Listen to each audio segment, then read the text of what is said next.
Essa questão ela é bem direta no ponto de que após o fim da velha ordem mundial e o começo da chamada nova ordem mundial, é o fim daquele mundo bipolar, o mundo multipolar agora, coloca os Estados Unidos como realmente o grande xerife das situações internacionais, dos conflitos e das tensões internacionais.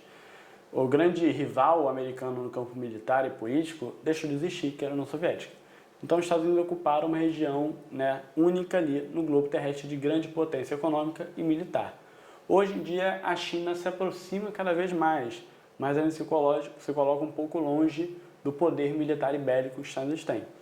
Essa posição privilegiada dos Estados Unidos coloca, obviamente, numa posição de destaque, inclusive em diálogos internacionais.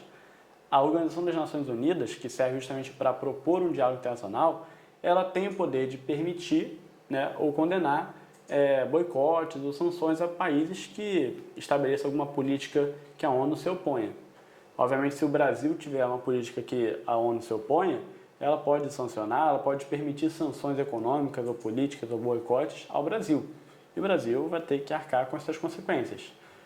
Em relação aos Estados Unidos, se os Estados Unidos exercem alguma política que a ONU discorde, se oponha, ela acaba ficando de mãos atadas. Como é que ela vai sancionar militarmente ou politicamente os Estados Unidos? Não dá. Como é que ela vai sancionar economicamente os Estados Unidos? Também não dá. Então essa posição privilegiada dá a eles uma condição de ingerência geral acima até das decisões da ONU. Como é que a gente pode afirmar isso? Por algumas decisões de fato que os Estados Unidos tomaram ao longo da história recente, após o final da Guerra Fria, que evidenciaram essa posição unilateral no mundo, de acima do diálogo, inclusive, com a Organização das Nações Unidas. Assinale uma alternativa que apresenta um exemplo do que se diz nesse texto, do que fala do que se diz nisso que nós estamos comentando. Bloqueio econômico e militar contra o Irã para impedir a produção de armas nucleares.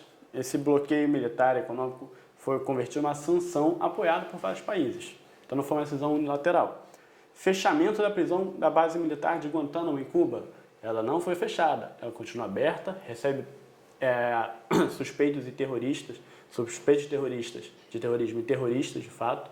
Ela continua aberta, é muito criticada por violar os direitos humanos básicos, mas ela permanece aberta. Apoio militar ao governo de Israel e a desocupação palestina na faixa de Gaza, pelo contrário, ele até apoia militarmente Israel, mas ele apoia também a ocupação palestina na faixa de Gaza, tá? Hoje em dia a faixa de Gaza é totalmente palestina.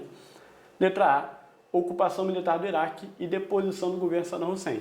E aí sim, a ONU se opôs a essa manobra militar dos Estados Unidos e mesmo assim os Estados Unidos, durante a gestão do George W. Bush, a chamada doutrina Bush, estabeleceram essa ocupação militar. Então passaram por cima de uma decisão de um órgão internacional. Tá, ok? Então esse é o exemplo que melhor compõe tudo aquilo que nós dissemos agora há pouco. Então o gabarito é a letra A.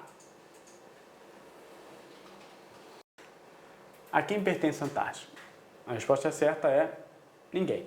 Ninguém tem a posse definitiva desse território, desse continente gelado que fica no Polo Sul, o Polo Sul geográfico da Terra.